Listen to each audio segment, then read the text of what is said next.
Most people think they're lazy. That's the easiest explanation. You don't do what you said you would.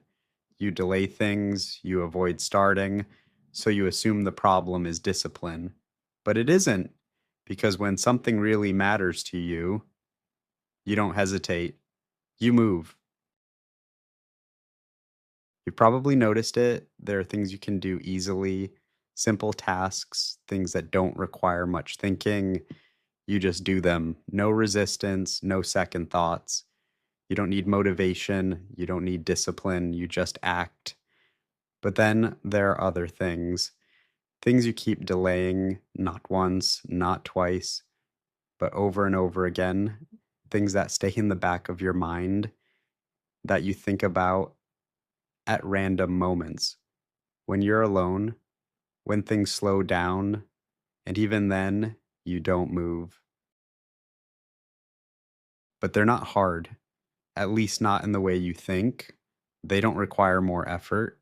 They require something else, something you're trying not to feel: uncertainty, discomfort, exposure, the possibility that things might not go the way you expect. So instead of starting, you wait. Avoidance doesn't look like avoidance, it hides behind logic. I'll do it later. I just need to be more focused. Now isn't the right time. And those reasons feel real. They sound reasonable. You can explain them, you can justify them. And because they make sense, like, you don't question them, you just accept them. And slowly they become your pattern, not because they're true, but because they're comfortable. Maybe it's the fear of not being good enough, or the possibility that once you try, you won't be able to go back. Because right now, everything still feels open. Nothing is decided, nothing is proven. You can still tell yourself, I could do it if I wanted to, and that belief protects you. Because as long as you don't try, you don't have to find out. You don't have to face the result. You don't have to deal with what happens next.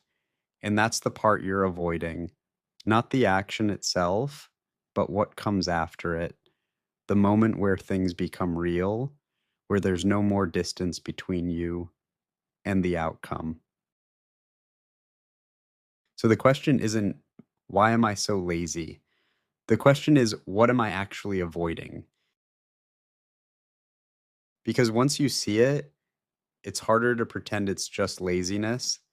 And if you keep calling it that, you never really deal with the real reason.